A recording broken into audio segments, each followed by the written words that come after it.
I promised you guys an update. I wanted you to see what I laid out before I stopped working yesterday. This is going to hopefully look completely different by the time I get done working some thread magic on it. And I want to put all of the emphasis on the magic being in the thread and not in necessarily talent or vision, because man, I am just winging it, guys. So we all know that the beauty of quilting and the beauty of all the textiles is in the textile itself, the thread and the fabric. So I'm showing you here the details that I've included. Like I did a lot of wavy kind of organic outlining in 3 different colors here so that you have a little bit of depth and then you have a little bit of outline. Initially I had envisioned myself coming back in with a black line of stitching, just a simple line like you would do if you were doing watercolor. Sometimes you put down a bloom of color and then you mark around it to try to create a flower or something along those lines. And I now don't know that I'm going to do that because I'm kind of doing it with, well, let me get that out of the way, with just a darker color that's in the family of what's around it. I did it here. Sorry, I went too fast. So all the way for that butterfly and that ginkgo leaf is all outlined in this darker color. I don't remember what it is. It's on my machine right now.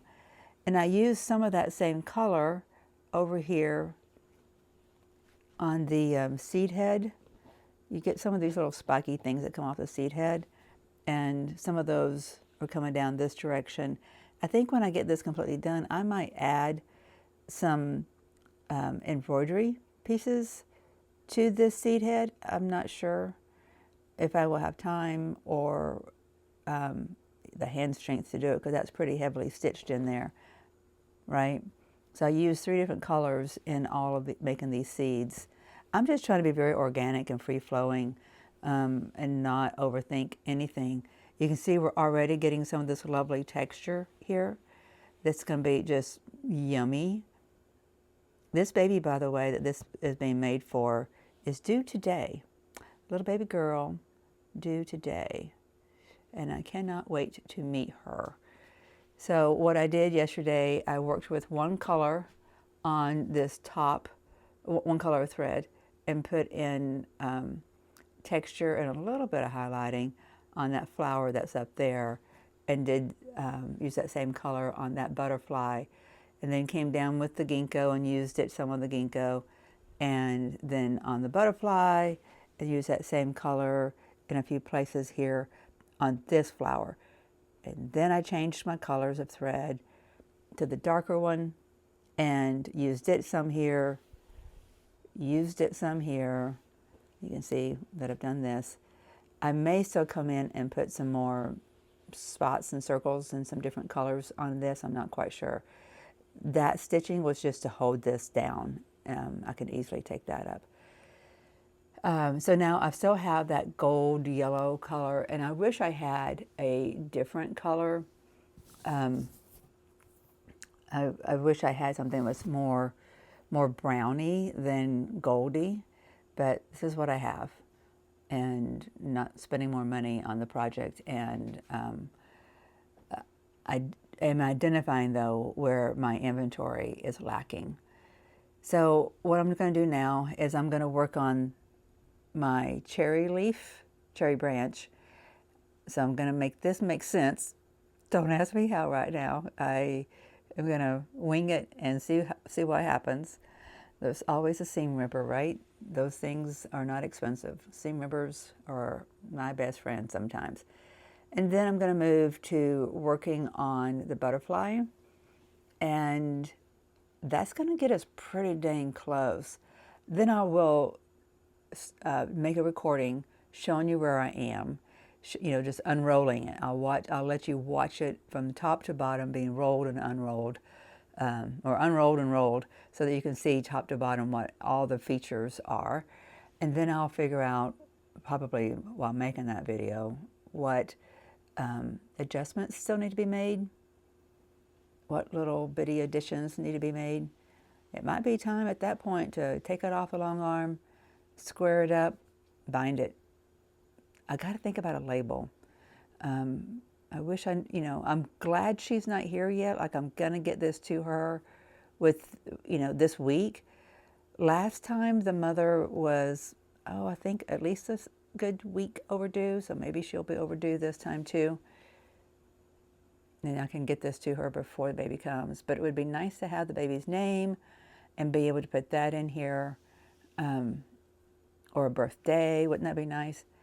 Originally, I had thought about where the branch is going. Let me back up a little bit. I'm going to click a button. Hang on.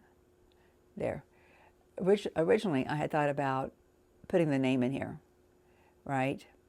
But that requires a skill set that I don't currently have. Like, I could draw it out and then I could try to trace it with the thread. It would just be in my handwriting. There's a variety of different ways to put names on quilts, but I don't have the bandwidth to sit down and learn something. Everything I'm doing on this quilt is just a matter of winging it. Winging. Let me see if I can get, yeah, that's a better, this broad view is nice. You can see the whole thing, kinda. All right, so all of these pieces are just laid out on here. And to get the articulation that I needed or wanted here, these are individual pieces. And then I'm covering up the gaps with the leaves. And I'm going to I might do that with that branch as well. I'm not sure. This one is skinny enough that it seems to be bending. I'm just using fabric that I have, but I think these play well enough. So you got your thicker branch and then your skinnier branches coming out. And then we're going to have blossoms on here too, cherry blossoms. Don't know how I'm going to do all that yet. Going to work on this first. Stay tuned, come back, see what's happening. Thank you guys for letting me share with you. Oh, let's look at the back. That's the back of that one blossom.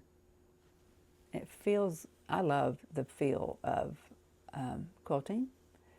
So there's just going to be a variety of different textures on this quilt, right? You're going to get, on the bobbin, you're going to get all of this texturing. And then you're going to get the texturing from the fraying fabric and variety of density of quilting threads. You know, here is wide open, right? And then here it's densely quilted. Yeah, and there's other places where it's densely quilted too, like here. All right, my friends, thanks for letting me share. It keeps me feeling connected to you. I know these videos are unedited and simple, it's low quality, but I like sharing with you.